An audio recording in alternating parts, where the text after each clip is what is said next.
of the Syrian Navy. Bold. The increased naval speed helps the ships move out to sea and come back for repairs faster, so it saves a tiny bit of fuel. It's the only admiral trait that actually matters here. Naval lineage, that's garbage unless you're doing a big decisive naval battle against a near peer. You want ships to retreat. You can manually order a retreat, yes. But retreat decision chance, as I understand, also affects if you have split off naval, the chance of individual ships breaking off of combat. If you have high enough, then ships may break off and not get sunk, which is much, much better than getting sunk.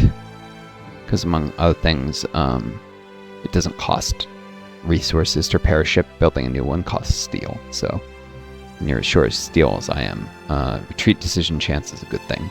Number of ships in first contact, I've never noticed it does anything. So this guy's garbage. This guy's garbage. This guy is garbage for the destroyers I've got. This guy didn't roll any extra traits.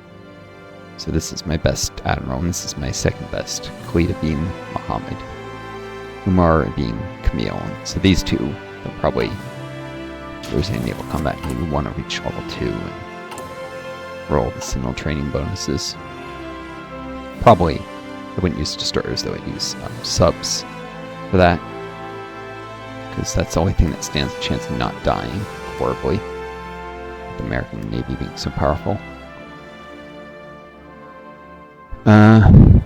Fuel will slowly deplete. No, actually the Navy fuel consumption is less than daily gain. Not even losing fuel.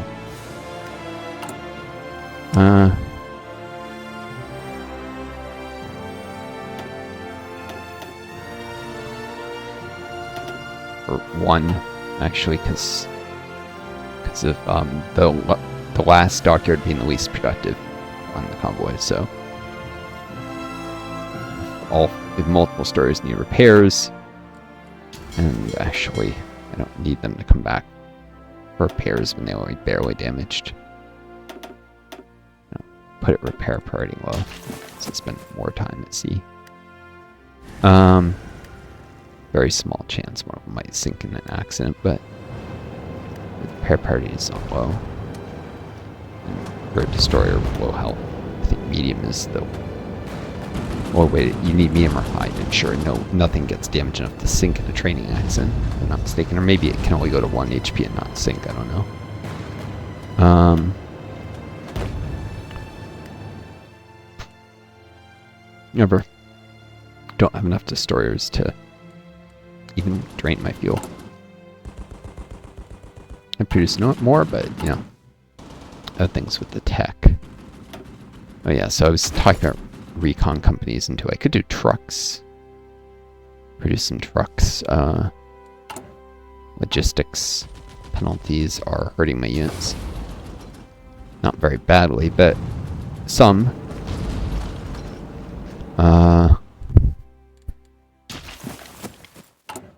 Swapping one of the artillery. This will probably get swapped to anti-air and eventually rotating with support equipment factories, maybe. Can't import it forever. Or, man, could buy trucks. Not sure if there's anything good to do with that factory. Except, maybe a 5th rocket artillery factory someday, I don't know. Or aircraft, since I can't buy any of those in the market. I can always buy artillery, I can always buy support equipment, and even trucks. That's what I should be doing, is putting that as an aircraft factory someday. If I somehow occupy a mill, say from Egypt, I put this artillery until I have aircraft designs, but... so yeah, maybe I'll do aircraft techs. Can actually get up to improved airframes with double speed, or actually basic, not improved. And these two would get me all the way to advanced. Guess I won't be using them for other things like torpedo stuff.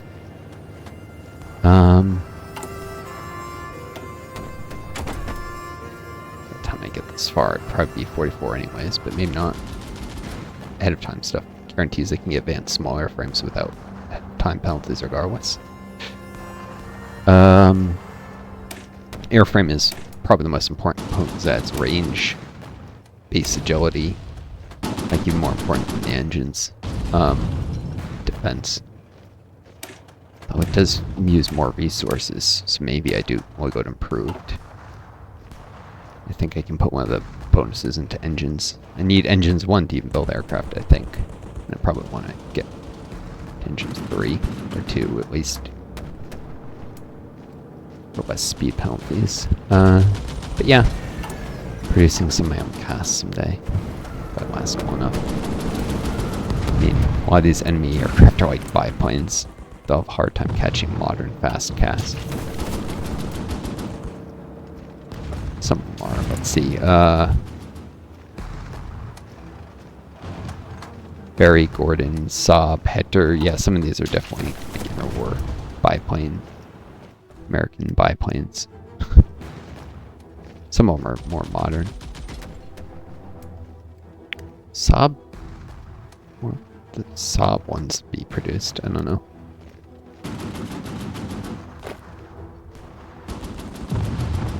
These guys are still waiting on manpower reinforcements.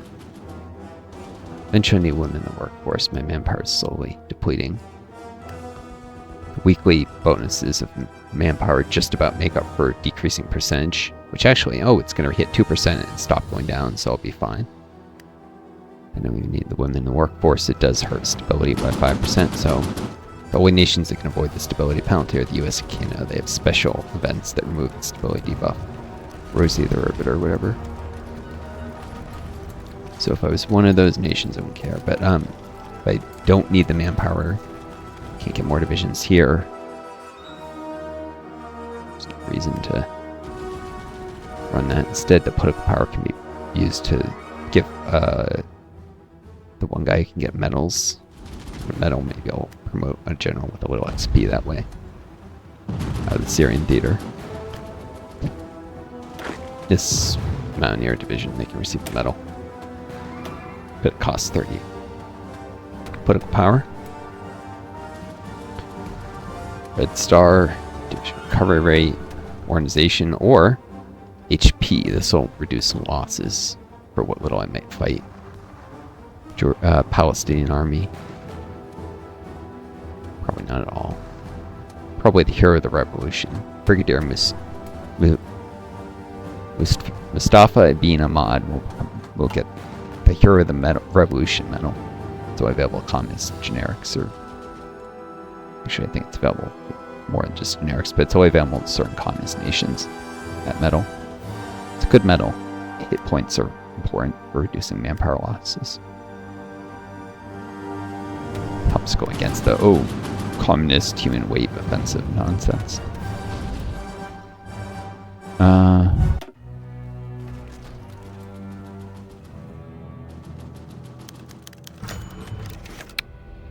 Khalid Bagdash angered by Palestinian posturing. Those naive citizens of the socialist state of Syria who imagine the Palestinians as a people of peace are entirely out of touch with reality. This sounds like fascist nonsense. Those who live at our border do not have the luxury of such delusions. Seeing their troops closing in on us just across it, that's because mainly fascist nations are more likely to use generic justifications both under AI and as a player. If you're more of the major and you're trying to gobble up little minors, fascists can justify wars on like minors while they're war the major very quickly. Communist nations are less likely to do this. It's just not as cost effective, especially if you have to occupy them in countries. You're not getting any of the communist bonuses to manpower from a puppet. Fascists have higher manpower ratios, so they actually get more manpower of occupying land.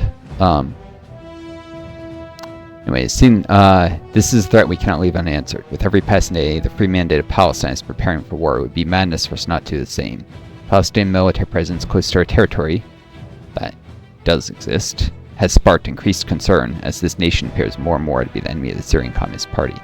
Whether it's the cause or the effect of their polemic is a matter of contention. Regardless, let's ready the people for war. Right, these events, they're not entirely without effect. I know people think they're in... oh, I don't see it. Sometimes I'm pretty sure they actually... Maybe they got rid of this. It used to be the triggers for decreases in opinion for justifying war goal. But I don't see it, so... Or maybe that's because they have to get... I think when you get an event, they get an event after you click OK. I'm pretty sure justifying for its opinion. I think the events are actually how it's triggered. So they're actually technically a negative event, and that they hurt relationship with the nation. You might not even, if you cancel the war goal. In certain situations, you actually don't want those events.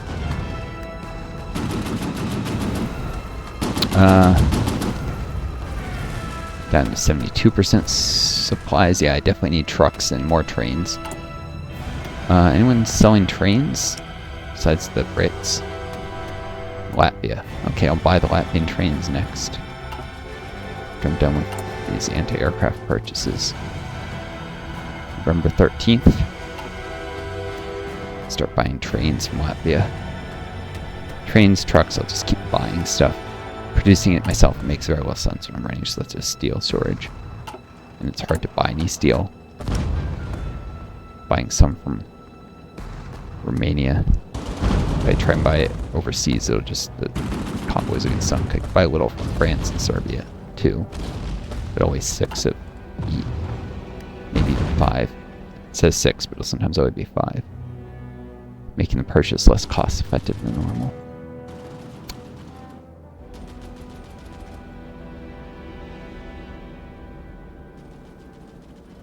What's interesting is I can use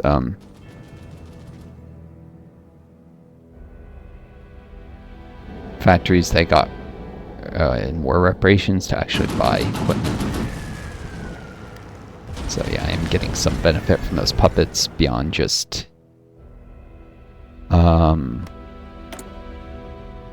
eventually being able to raise colonial divisions.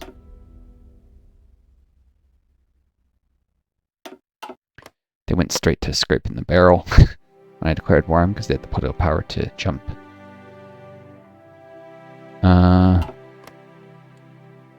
Yeah, eventually there'll be like 250,000 recruitable population. I can raise lots of lots of colonial divisions from Jordan. Jordanian colonials. Probably the same here and here. And scraping the barrel, of course, hurts their military factory output, but whatever. I would expect to get most of that, and I'm taking their civs, so that doesn't matter. I don't expect them to train main divisions or make much good use of their mill. Although I can see, are these guys actually still producing anything? Artillery, anti-air artillery, infantry equipment, support equipment. Maybe even some convoys.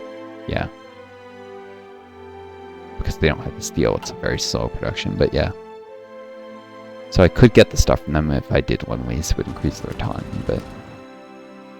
You know, what the heck am I... Who cares about autonomy? I'm gonna lose the war at this rate. Let's get everything they've got. They won't accept. Trucks? Yeah. Artillery. What infantry? No, they won't give any of it. But they're my puppet. They should do it readily.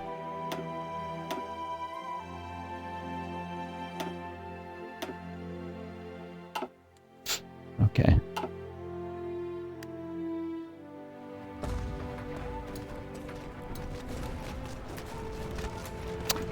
So yeah, I'm not going to really get access to any of their mill. They may produce some divisions of their own.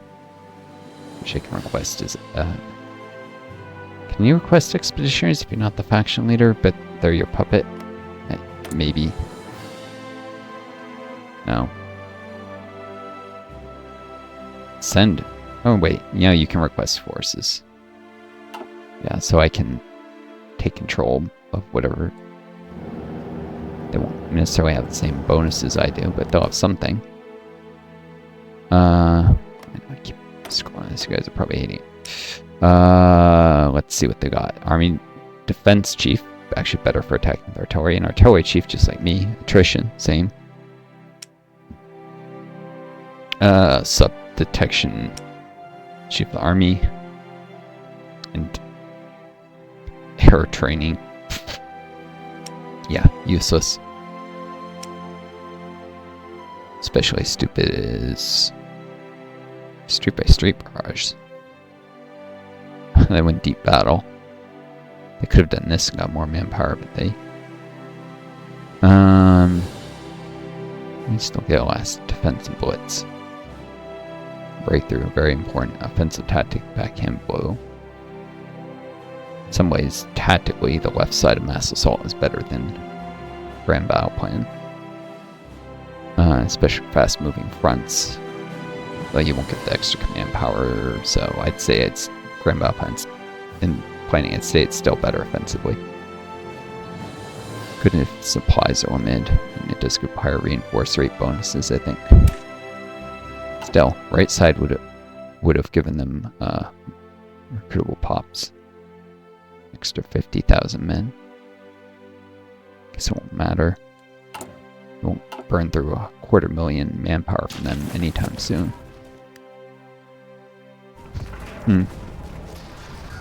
They'll probably raise some small number of divisions that could be used to defend the shores of Jordan and Syria against eventual American forces once they march down through Turkey or somehow find a way to attack by sea despite the incredible distance. Maybe with underway replenishment they might be able to manage it. Otherwise it won't be till the Central Powers go to war with them and the US pours through there. The closest naval base would be the Balearic Islands. Oh no, that's close enough. What am I saying? That's definitely close enough. Once US takes the Balearics, which I don't know if they'll actually... They tried to naval invade Spain before, so they can do it. Once they take the Balearics, they'll be able to attack the Syrian coast. The west coast, not the Jordanian. That should be too far away. Get ships from here all the way to the Red Sea is unlikely. And if I take control of the Suez Canal, it'll be impossible. Mostly have to worry about the Mediterranean coast being attacked.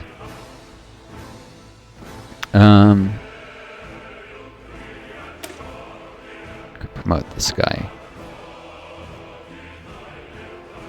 I'm gonna give this guy medal.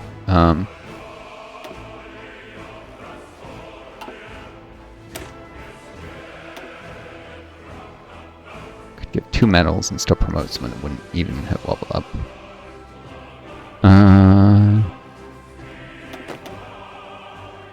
Why are the 2 divisions here? Oh, because I was going to pull them back because the American... I feared this wouldn't hold with Finland. But they haven't actually attacked there yet. I'm going to change Syrian to Med. Theater. Mediterranean. Right. And this guy... Great for that, but these guys are going to be in a separate army. Army of Spain. Army of Jordan. I'll call Army of the Jordan because of the Jordan River. Army of the Jordan. Army of I guess Spain, since there's also Portugal. Army of Iberia. Who can lead the Army of Iberia? Cut this video very soon. Cuts in 4 ones in most likely. It's in around an hour. Trying to get this down, but cutting it at 1 hour is still. I talk for 20 minutes in the start. Not great. This guy was gonna send to Norway. He's promoting defensive doctrine to defend against naval invasions, maybe.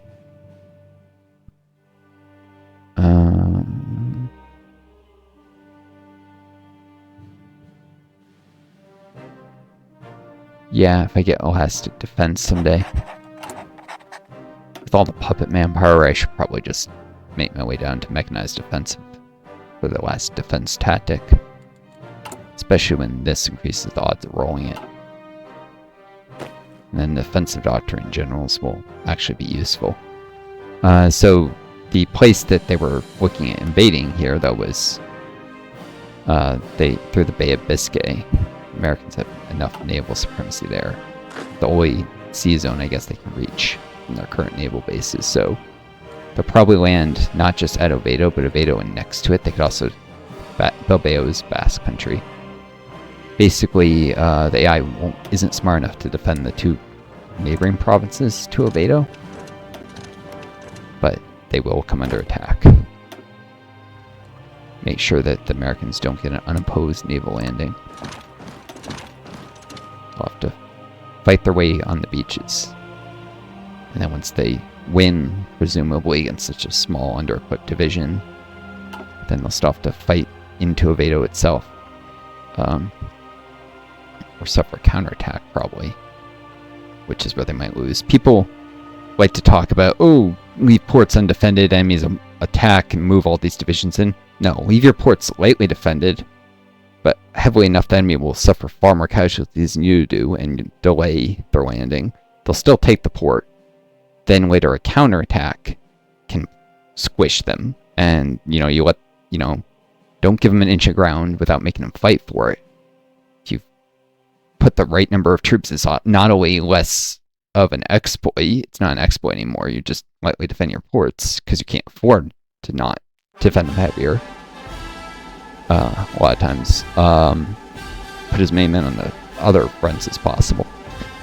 But you have some fast, quick reserve forces too. If they take a port, let them come in and land a little, or rather enough. The forces need the time to reorganize and to plan and to arrive.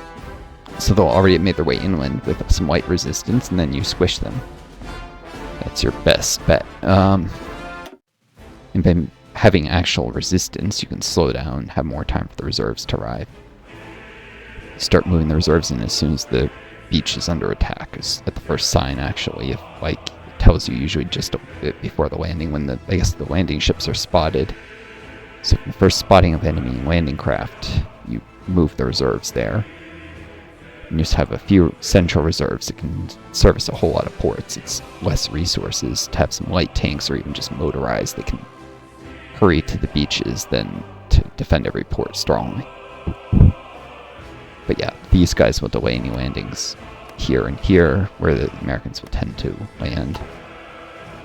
Then hopefully Spain is smart enough to counterattack, because I doubt these two divisions can do it for them well. And this guy will eventually get a last defense. He's a decent defender.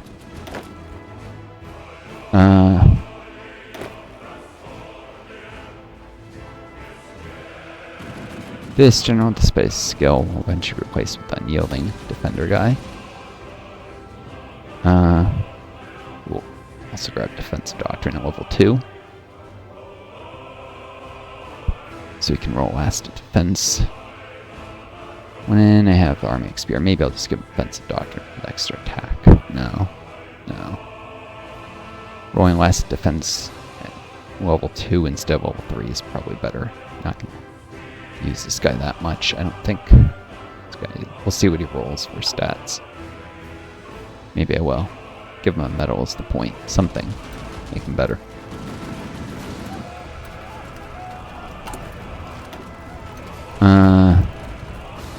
Anyways, do I even have that many people with defensive doctrine? I've got this guy. Nope.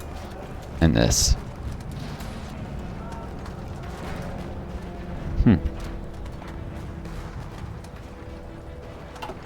Who's in charge of the Mediterranean Army Group? Call this the Med Army Group. Him. Old Guard, defensive doctrine. Someone politically connected is also available if he gets injured. Maybe someday if he rolls battleline traits. Oh.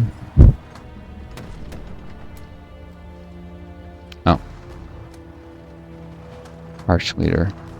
Sometimes valuable, but probably not the best choice. With defense, you want cautious, not reckless. Hassan bin Camille. Although, if you're trying to quickly organize a counterattack, which is what I'd be doing in Spain, reckless is not terrible, despite the injury. Probably okay. Yeah, Fuad bin's same. Also, he's not in a place where he gets sick, so reckless affects that. Promote him to field marshal.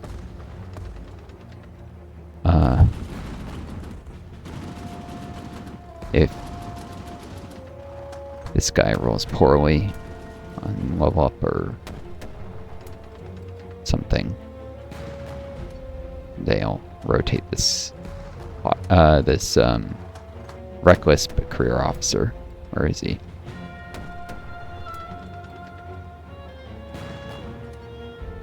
Yeah.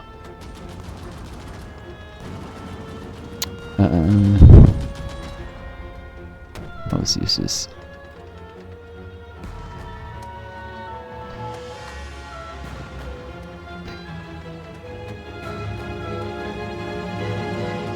Might also specialize in like leading tanks or something instead someday.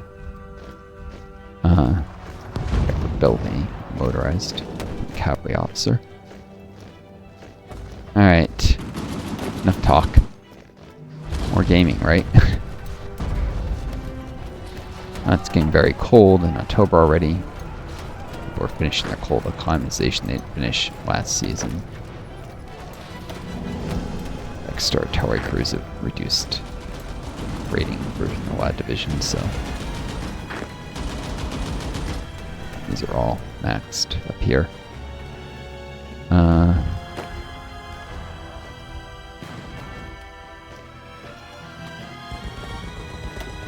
This division with extra artillery.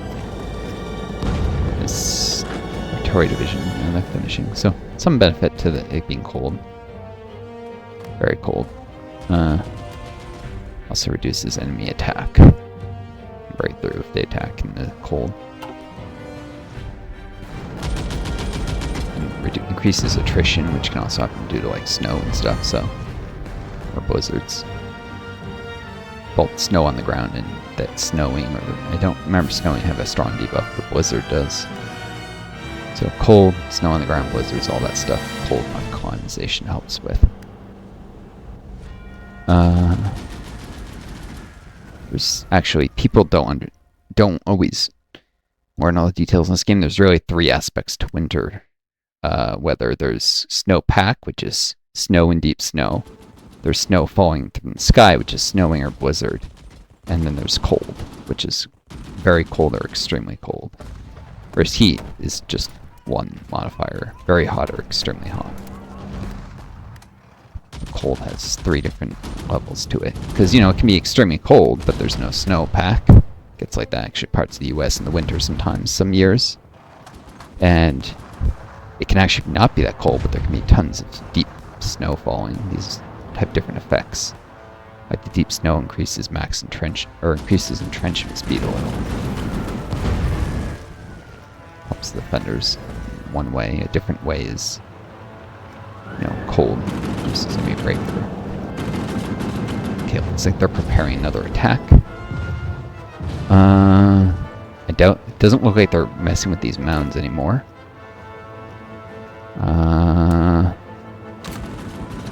Pulled. Pretty sure they're coming this way. Get some artillery to where the attack is likely.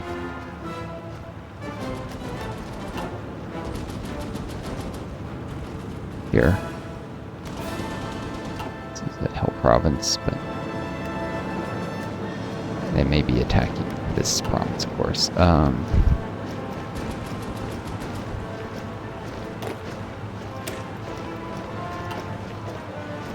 These guys have some anti-air.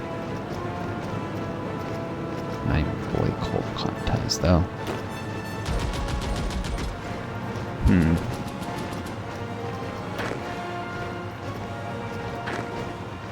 War divisions, possibly a little excessive here.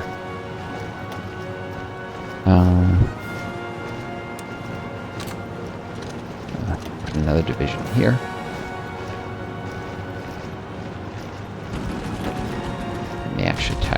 forced to cause crits here, even if they don't.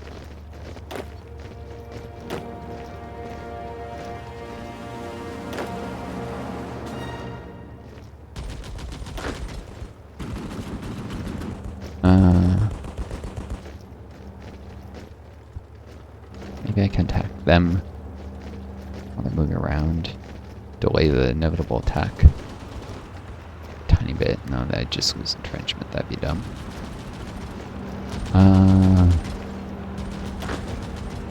Still needs more skilled commander. This guy's who might roll better traits. I mean, better tactics. I'm lucky.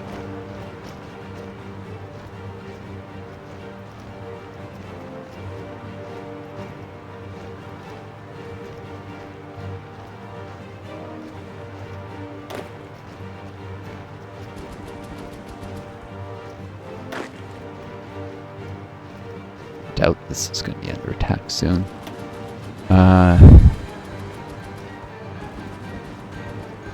Let's get these guys some rocket artillery. May have to retrain, but Soviet Lithuania declared on Poland. Alright, Soviet troops will join soon. Poland will probably be occupying them. Find out if they join the Central Powers or something.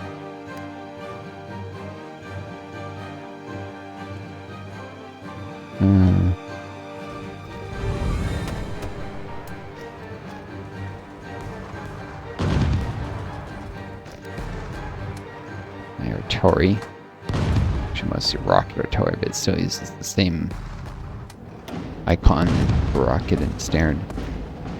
Defending here. Attack. Oh yeah, let's show, in case you guys are wondering, what was it really worth getting the artillery. Country, 7.5%. 5. There should be a bigger bonus than that. Is it on a battalion? It must be on battalion by battalion. Bonus. That's why. Should be at a 10% attack bonus. These guys are 1/4. Okay, it's battalion by battalion. Exactly 1/4 of the battalions are artillery, and the artillery guy gets 1/4 his max bonus. Alright, it doesn't affect support artillery at all, just flying. Still, I guess it doesn't matter if they're specialized as artillery or not, but it's a 2.5% attack bonus from that expert. The whole divisions, which is about 5, almost 6 attack. Extra soft attack. It's not nothing.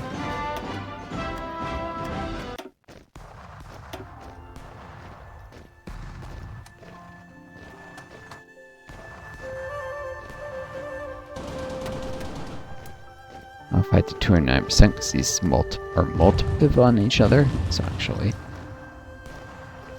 because if you add up the numbers, it wouldn't be 209% unless you multiplicative. Experience and entrenchment, country bonus, commander skill, and defender tactic damage. They'll multiply on top of one another. Anyways. Stillness over the north.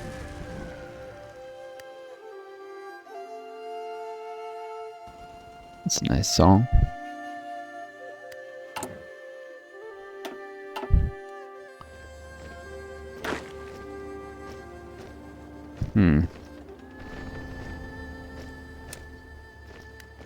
These guys need retraining.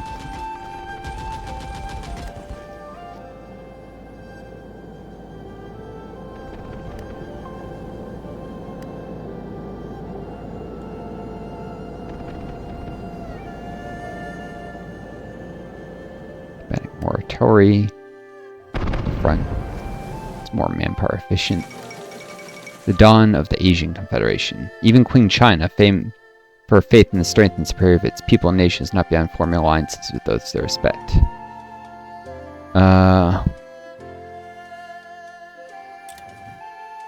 Who did they? Could have looked actually the mouse over with Belgium. Huh. Okay, so much on joining the Central Powers. However, it does mean Queen China, the British Communist alternative, will end up at war with them as well. Essentially, Belgium will become an occupied territory instead of surrendering when Central Powers do. It won't be till British troops make their way into here, to China. Just be along. Probably end up forming a collab government if enough time passes and they end up collaboration here.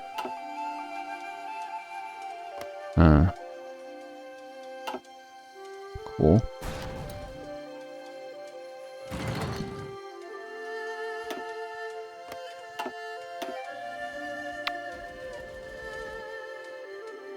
Ernst King, yeah, this is the American fleet on that side actually. A small surface force. Looks like Spanish subs harassing them.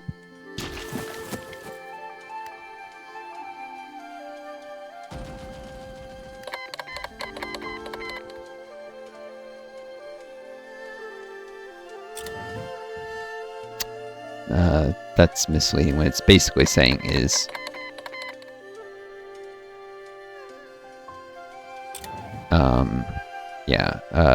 Belgium is helping Queen China against nationalist China, and the Soviet Union is helping Soviet Lithuania invade Poland. Oof, Soviet Lithuania has gotten crushed here. It looks like the Americans did a naval invasion from the sea around the same time. It's like they coordinated it. Of course, Soviet Lithuania has capitulated. They're still around, just don't have territory anymore. And they won't be. They already freed the workers of Poland. They already did Sweden, if I'm not mistaken. Already at war with them anyways. So what does this affect? None of that. They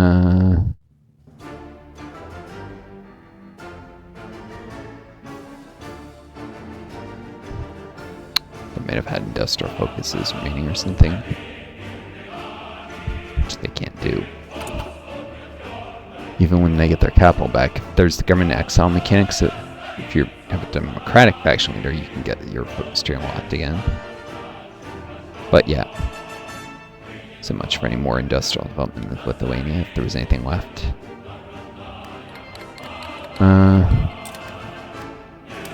Alright, well, I'm going to save this here, cut this video, I'll take a quick look at Lithuania off camera. I wish you all the best. Take care of each other, be kind to yourselves. May you always find a guy and start leading. Until next time, Northstar, dude, best luck to y'all.